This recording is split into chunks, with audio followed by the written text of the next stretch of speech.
Jamhuri ya Muungano wa Tanzania na viongozi wote kama walivyotambulishwa kwenye itifaki iliyosomwa awali.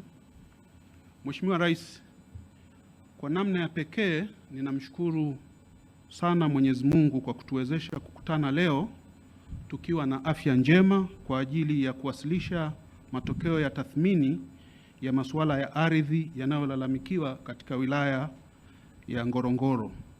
Aidha, ninakushukuru wewe binafsi kwa kutuamini na kututeua kufanya tathmini hii. Mheshimiwa Rais, asante sana. Mheshimiwa Rais, matokeo ya tathmini ya masuala ya ardhi tunayowasilisha kwako yanahusu maeneo matatu, yaani eneo la hifadhi ya Ngorongoro, pori la akiba Pololeti na pori tengefu la Ziwa Natron. Maeneo haya, kutokana na umuhimu wake, serikali kwa nyakati tofauti ilifanya uamuzi wa kuyahifadhi kwa mujibu wa sheria. Mheshimiwa Rais, katika eneo la hifadhi ya Ngorongoro, malalamiko yanahusu uwiano na uendelevu wa matumizi mseto ya ardhi ndani ya hifadhi hiyo. Na malalamiko katika pori la akiba Pololeti ni wananchi kutoshirikishwa kwa ukamilifu katika mchakato wa kupandisha hadhi yalilokuwa pori tengefu la Loliondo mwaka 2022 kuwa pori la akiba.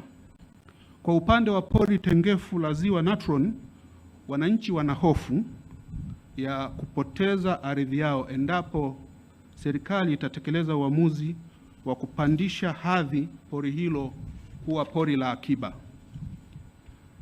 Masuala muhimu yaliyobainika eneo la hifadhi ya Ngorongoro. Mheshimiwa Rais, eneo la hifadhi ya Ngorongoro yani NCA ni sehemu ya mfumo ekolojia wa Serengeti Mara ambao unaundwa na hifadhi ya taifa ya Serengeti, eneo la hifadhi ya Ngorongoro, mapori ya akiba ya Maswa, Kijereshi, Ikorongo, Grumeti na Pololeti, jumuiya za hifadhi za wanyamapori za jamii yani WMAs za Ikona na Makao, ranchi ya Mwiba na hifadhi ya taifa ya Masai Mara nchini Kenya. Mfumo huu ekolojia ni maarufu sana duniani kwa wingi wa wanyamapori wanaohama kama nyumbu na pundamilia. Aidha, kuna eneo la Ndutu ndani ya hifadhi ya Ngorongoro ambayo ni muhimu sana kwa mazalia ya nyumbu. Mheshimiwa Rais, katika kipindi cha takriban miaka 67 ya utekelezaji wa matumizi mseto ya ardhi ndani ya eneo la hifadhi ya Ngorongoro, yapo mafanikio kadhaa yaliyopatikana ambayo ni pamoja na mosi, eneo la hifadhi ya Ngorongoro limeendelea kuwa eneo la kipekee duniani. Lakini pili, idadi ya watalii imeongezeka kutoka 592,498 kwa mwaka 2015 hadi kufikia watalii 884,484 Machi 2025. Na mapato yatokanayo na utalii yameongezeka kutoka shilingi bilioni 60 mwaka 2015 na kufikia shilingi bilioni 223 mwezi Machi mwaka 2025. Tatu, jamii ya wenyeji wanaoishi ndani ya hifadhi wameendeleza mila na desturi zao bila mwingiliano. Na nne, jamii ya wenyeji wameendelea kunufaika na nyanda huru za malisho wanazotumia kwa pamoja, yani grazing land. Mheshimiwa Rais, pamoja na mafanikio hayo niliyoyataja, zipo changamoto nyingi ambazo zinaathiri matumizi mseto ya ardhi katika eneo la hifadhi ya Ngorongoro. Na endapo changamoto hizi hazitatatuliwa, shinikizo la matumizi ya ardhi ndani ya hifadhi halitakuwa himilivu. Changamoto hizo ni kama ifuatavyo. Mosi, kuongezeka kwa mahitaji ya maendeleo ya jamii ndani ya eneo la hifadhi ya Ngorongoro kutokana na ongezeko la idadi ya watu. Idadi ya watu ndani ya hifadhi imeongezeka kutoka takriban 8,000 waliokuwepo mwaka 1959 hadi kufikia watu 100,793 mwaka 2022.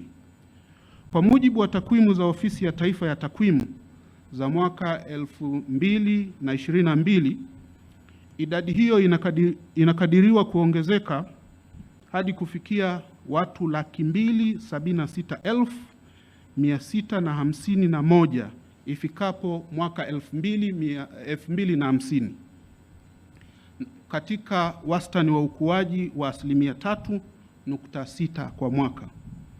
Ongezeko hili la idadi ya watu linaenda sambamba na ongezeko la mahitaji ya matumizi ya ardhi na hivyo kuongeza ushindani wa matumizi ya ardhi kwa ajili ya uhifadhi, utalii na maendeleo ya jamii, kwa kuwa ukubwa wa ardhi katika eneo la hifadhi ya Ngorongoro hauongezeki. Changamoto ya pili ni kuongezeka kwa ushindani wa matumizi ya ardhi, uharibifu wa mazingira na kupungua kwa nyanda za malisho ya mifugo na wanyamapori kwa sababu ya ongezeko la watu na mtawanyiko wa makazi ndani ya eneo la hifadhi. Makazi yameongezeka ndani ya eneo la hifadhi kutoka 13,381 yaliyokuwepo mwaka 2019 hadi kufikia makazi 17,784 kwa mwaka uliopita 2025, sawa na ongezeko la 28.8%. Changamoto ya tatu ni ongezeko la mifugo ndani ya hifadhi kutoka mifugo 261,723 kwa mwaka 1960 hadi mifugo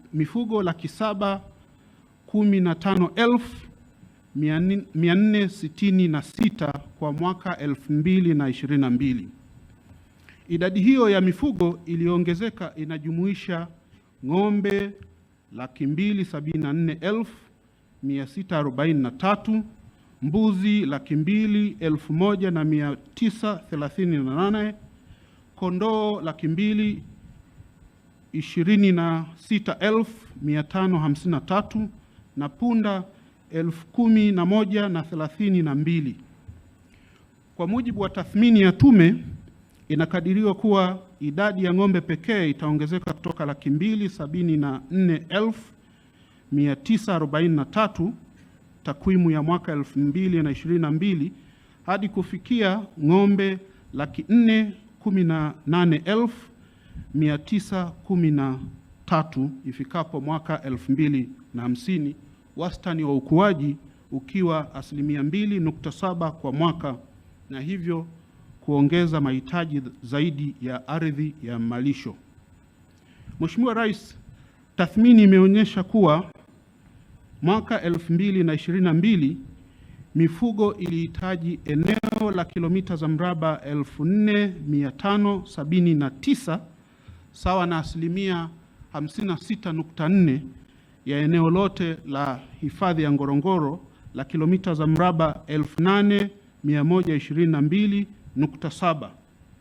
Mahitaji hayo yanakadiriwa kuongezeka hadi kufikia kilomita za mraba 8,464.56 sawa na 104% ya eneo lote la hifadhi ifikapo mwaka 2050.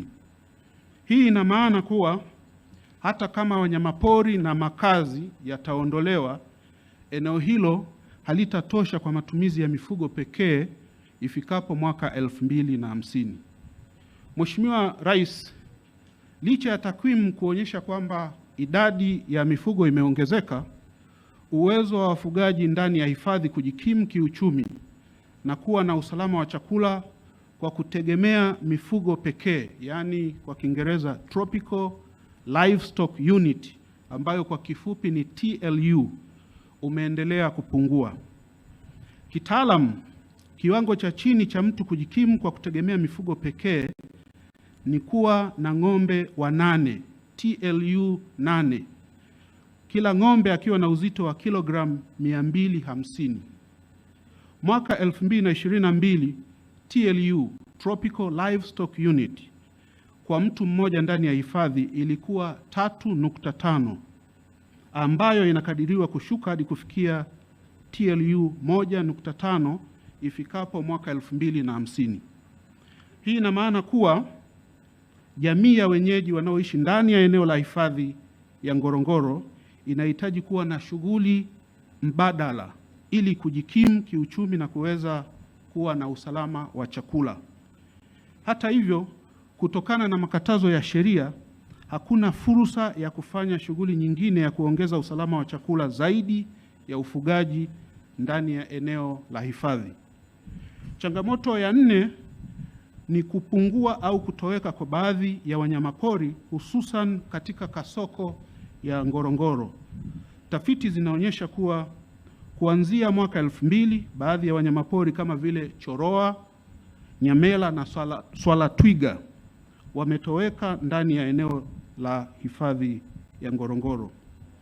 Wanyamapori wengine kama vile nyumbu wakazi, resident wild beast, wamepungua kutoka katika kasoko ya Ngorongoro. Kupungua au kutoweka huku kwa wanyamapori kunahusishwa na ongezeko la shughuli za kibinadamu na mabadiliko ya tabia nchi ndani ya hifadhi. Changamoto ya 5 ni migongano kati ya wanyamapori na binadamu, yani human wildlife conflicts, ambapo takwimu zinaonyesha kuwa wastani wa watu 7 wamekuwa wakiuawa na wanyamapori kila mwaka kuanzia mwaka 2015 hadi mwaka jana 2025, na kufanya jumla ya watu waliouawa kufikia 77. Pia watu 274 wamejeruhiwa na pia mifugo 1450 imeuawa na wanyamapori katika hiki kipindi nilichokitaja. Changamoto ya 6 ni uwepo wa magonjwa ya kuambukiza, yani zoonotic diseases, kama vile kimeta na kichaa cha mbwa, yanayoathiri binadamu, mifugo na wanyamapori kutokana na mwingiliano kati ya binadamu, mifugo na wanyamapori, kwa kuwa ni vigumu kutibu au kutoa chanjo kwa wanyamapori wanaopata magonjwa haya. Changamoto ya 7 ni uharibifu wa mazingira unaotokana na shughuli za kibinadamu, ambao unasababisha kupungua kwa uoto wa asili ndani ya eneo la hifadhi ya Ngorongoro. Na ya 8 ni athari ya mabadiliko ya tabia nchi, ambayo yanasababisha mabadiliko ya uoto na kuongezeka na kuenea kwa mimea vamizi, na hivyo kupunguza nyanda za malisho kwa ajili ya mifugo na wanyamapori. Hali hii inaongeza ushindani wa matumizi ya ardhi na ya malisho kwa ajili ya mifugo na wanyamapori, lakini pia inasababisha uharibifu wa mazingira. Eneo la pori la akiba Pololeti. Mheshimiwa Rais, pori la akiba Pololeti lilianza kuhifadhiwa kama pori tengefu la Loliondo mwaka 1951 kutokana na umuhimu wake katika mfumo ekolojia wa Serengeti Mara. Kutokana na pori hilo kuathiriwa na shughuli za kibinadamu, hususan ufugaji usiozingatia uwezo wa eneo kuhimili idadi ya mifugo, na pia kutokana na kuanzishwa makazi ndani ya pori hilo, mwaka 2022 serikali ilimega eneo la kilomita za mraba 1502 kati ya kilomita za mraba za lililokuwa pori tengefu 4002, na hilo eneo likapandishwa hadhi kuwa pori la akiba Pololeti. Eneo lililobakia la kilomita za mraba 2500 liligawiwa kwa wananchi kwa ajili ya shughuli zao. Mheshimiwa Rais, pori la akiba Pololeti lina umuhimu wa hali ya juu wa kimazingira, kiikolojia na kiuchumi kwa sababu 3 zifuatazo. Kwanza, ni eneo ambalo limezungukwa na safu za milima, mabonde, miamba na maeneo ya tambarare, na lina vyanzo muhimu vya maji kwa kwa ajili ya hifadhi ya Serengeti. 2. Eneo hili ni ushoroba wa wanyamapori na mazalia ya nyumbu wahamao katika ule mfumo nilioutaja, mfumo ekolojia wa Serengeti Mara. 3. Eneo hili ni muhimu kwa utalii na pia ni kinga, yani bafa kwa maeneo mengine ya hifadhi. Mheshimiwa Rais, kufuatia kuanzishwa kwa pori la akiba Pololeti, zimejitokeza changamoto zifuatazo. Mosi, wananchi wameendelea kulalamika kuhusu uhalali wa kupandisha hadhi pori hilo, wakidai kwamba ardhi yake ni ardhi yao iliyotwaliwa pasipo wao kushirikishwa, na hivyo wanaomba warejeshewe ardhi ya pori hilo ili waweze kuitumia kwa utaratibu ule wa matumizi mseto kama ilivyo katika eneo la hifadhi ya Ngorongoro. Changamoto ya pili ni kwamba mwaka 2022 serikali ilihamisha mamlaka ya usimamizi wa pori la akiba Pololeti kutoka mamlaka ya usimamizi wa wanyamapori yani TAWA kwenda kwa mamlaka ya eneo la hifadhi ya Ngorongoro yani NCAA, pasipo kuzingatia sheria ya uhifadhi wa wanyamapori sura ya 283 ambayo imeipa TAWA mamlaka ya usimamizi wa mapori ya akiba na mapori tengefu. Tume imebaini kuwa uamuzi huo wa serikali unaleta misuguano ya kisheria, kitaasisi na kiutendaji katika usimamizi wa pori hilo. Changamoto ya tatu ni kwamba lile eneo la kilomita za mraba 2500 walizoachiwa wananchi kutokana na wingi wa mifugo halitumiki kwa tija, na kwamba pia kuna changamoto za mimea vamizi, hali inayoleta ushindani wa matumizi ya ardhi na kuendelea kuongezeka mahitaji ya ardhi kwa wananchi. Vile vile katika ukaguzi wa maeneo ya tarafa ya Loliondo na tarafa ya Sale, tume iliona makundi ya wanyamapori hasa nyumbu, swala, pundamilia na twiga wakiwa wamechanganyika pamoja na mifugo katika maeneo yanayokaliwa na wananchi. Changamoto ya 4 ni kukosekana kwa huduma muhimu za ugani kwa wananchi wa vijiji vinavyopakana na pori la akiba Pololeti.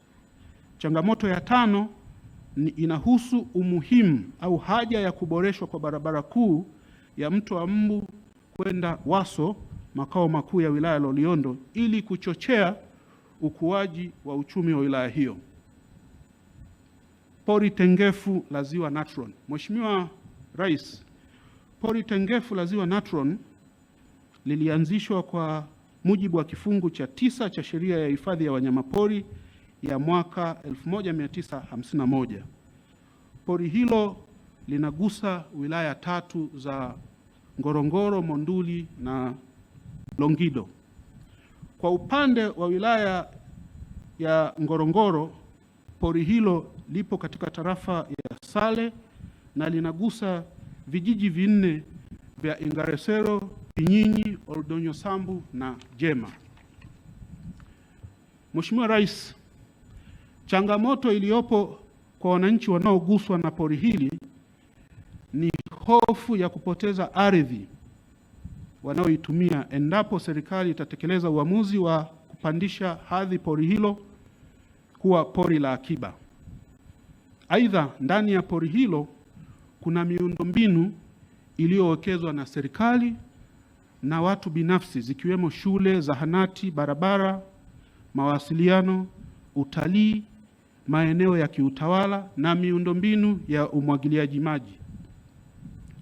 Vile vile kijiji cha Jema ambacho ni moja kati ya vijiji vilivyopo ndani ya pori hilo ni eneo ambalo mwaka 2006 lilitumika kutekeleza azma na mpango wa serikali wa kupunguza idadi ya watu ndani ya eneo la hifadhi ya Ngorongoro, ambapo jumla ya kaya 159 za wananchi zilihamishiwa katika kijiji hicho. Masuala mengineyo. Mfumo wa kimila wa uongozi wa jamii ya wenyeji. Mheshimiwa Rais, wilaya ya Ngorongoro ina jamii za makabila 4 ya Wamasai, Wasonjo, Wahadzabe na Wadatoga. Jamii hizi zimejenga nidhamu ya namna ya kuishi miongoni mwao kwa kutegemea rika na utoaji wa maamuzi unaozingatia utaratibu huo. Kimila, jamii ya Wamasai inaongozwa na wanaume Malai Gwanan na kwa wanawake Ngai Gwanak, na jamii ya Wasonjo inaongozwa na mabaraza ya wazee. Kutokana na tathmini iliyofanyika, mifumo ya kimila ina ushawishi mkubwa kwa wananchi katika utoaji wa maamuzi, hususan kwenye masuala ya ardhi na uongozi. Aidha, viongozi hao ndio hutoa uamuzi wa mwisho kuhusu masuala yanayohusu maslahi ya jamii husika. Hata hivyo, utekelezaji wa mifumo hii, baadhi ya mifumo, unakinzana na mifumo rasmi iliyopo ndani ya serikali. Mifumo ya mashirika yasiyokuwa ya kiserikali, yani NGOs. Mheshimiwa Rais, NGOs zimedhihirika kuwa na ushawishi na zinasikilizwa sana na wenyeji kutokana na huduma na misaada ambayo imekuwa ikitolewa na taasisi hizo, pamoja na uwepo wao kwa muda mrefu ndani ya jamii hizo. Baadhi ya NGOs zimeonekana kutekeleza malengo yake katika hali ya kukinzana na mifumo rasmi ya serikali katika wilaya ya Ngorongoro. Pia zipo dalili kuwa baadhi ya taasisi hizo zinatumika kueneza propaganda ya upotoshaji dhidi ya jitihada mbalimbali za serikali kwa wananchi, hasa kuhusu uhifadhi endelevu. Mapendekezo ya tume. Mheshimiwa Rais, tume ulioiunda inatamani kuona jamii ya wenyeji inawekewa utaratibu wa kuwa na maisha bora kama ilivyo kwa Watanzania wote. Hivyo ni vyema maeneo yote matatu, yani eneo la hifadhi ya Ngorongoro, pori la akiba Pololeti na pori tengefu la Ziwa Natron yaendelee kuwa na uhifadhi endelevu kutokana na umuhimu wake, hasa kuhusu kulinda mfumo ekolojia wa Serengeti Mara, lakini pia kwa ajili ya kulinda na kuendelea vivutio vya utalii ili kuvutia watalii na kuongeza mapato ya serikali na uendelevu wa bioanuai kwa vizazi vya sasa na vizazi vijavyo. Kwa msingi huo, baada ya tathmini ya kina na ili kushughulikia changamoto na malalamiko yaliyobainika kwa lengo la kuimarisha uhifadhi, shughuli za utalii na huduma za maendeleo ya jamii kwa wananchi, tume inatoa mapendekezo yafuatayo. Eneo la hifadhi ya Ngorongoro. Kwa kuzingatia upungufu na changamoto za matumizi ya ardhi zilizobainika, hali ilivyo na itakavyokuwa, ni dhahiri kuwa mfumo wa matumizi mseto ya ardhi ndani ya eneo la hifadhi ya Ngorongoro sio endelevu. Hivyo inapendekezwa kuwa: mosi, sheria ya hifadhi ya Ngorongoro sura 284 ifanyiwe mapitio na marekebisho kwa kuwashirikisha wadau wote muhimu ili iendane na wakati na mahitaji ya sasa. Mbili, ili kuimarisha ustawi wa jamii na uhifadhi endelevu, shughuli zisizo za kiuhifadhi zitekelezwe nje ya eneo la hifadhi. Tatu, ili kuondoa uvamizi ndani ya eneo la hifadhi ya Ngorongoro, mamlaka ya usimamizi wa eneo la hifadhi ya Ngorongoro iwatambue na kuwaorodhesha kwenye kanzidata wakazi wote wa eneo la hifadhi ya Ngorongoro, makazi yao, mifugo, na kuwapa cheti, yani certificate of residence, kulingana na matakwa ya kifungu cha 23 cha sheria ya hifadhi ya eneo la Ngorongoro. 4, uhamaji katika eneo la hifadhi ya Ngorongoro uwe endelevu na uwekewe msingi wa kisheria. Mheshimiwa Rais, kutokana na kufifia kwa uhusiano na ushirikiano kati ya wananchi na mamlaka ya hifadhi ya eneo la Ngorongoro na hivyo kupunguza ufanisi, katika utekelezaji wa majukumu ya uhifadhi, utalii na maendeleo ya jamii ndani ya eneo hilo, tume inapendekeza kuwa: mosi, uhusiano wa Baraza la Wafugaji na mamlaka ya usimamizi wa eneo hili la hifadhi uimarishwe, ikiwa ni pamoja na kuweka utaratibu wa matumizi ya fedha ndani ya baraza hilo kwa kuzingatia taratibu za matumizi ya fedha za umma. Pili, wakati serikali inaendelea na kuweka utaratibu wa kuboresha uhifadhi na ustawi wa jamii nje ya eneo la hifadhi, huduma za jamii ziendelee kutolewa, ikiwemo ukarabati na uboreshaji wa miundombinu yote iliyopo. Mheshimiwa Rais, kuhusu kasi ya kuenea kwa mimea vamizi ikilinganishwa na kasi ya kudhibiti mimea hiyo isambaye ndani ya maeneo ya hifadhi, tume inapendekeza kuwa serikali iimarishe utekelezaji wa mkakati wa kitaifa wa udhibiti wa mimea vamizi wa mwaka 2019-2029. Hatua za kiutekelezaji zihusishe kutenga fedha maalum badala ya utaratibu uliopo sasa wa kutegemea fedha za matumizi mengineyo, other charges, ya mamlaka ya hifadhi ya eneo la Ngorongoro. Pori la Akiba Pololeti. Mheshimiwa Rais, kama nilivyosema awali, wananchi wa tarafa za Loliondo na Sale wanalalamikia kutoshirikishwa katika hatua ya kuanzisha pori la Akiba Pololeti, na wanalalamika kutokuruhusiwa kutumia pori hilo kulisha mifugo yao.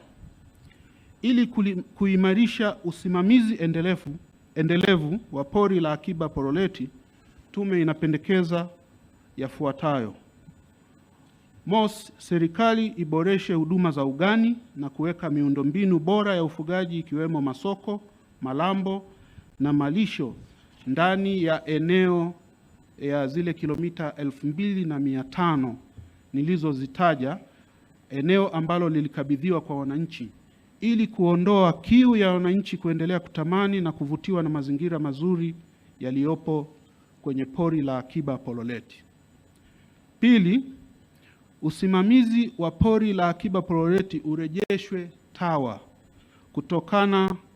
kutoka mamlaka ya eneo la hifadhi ya Ngorongoro, ili kuimarisha usimamizi wa eneo hilo kwa mujibu wa sheria husika.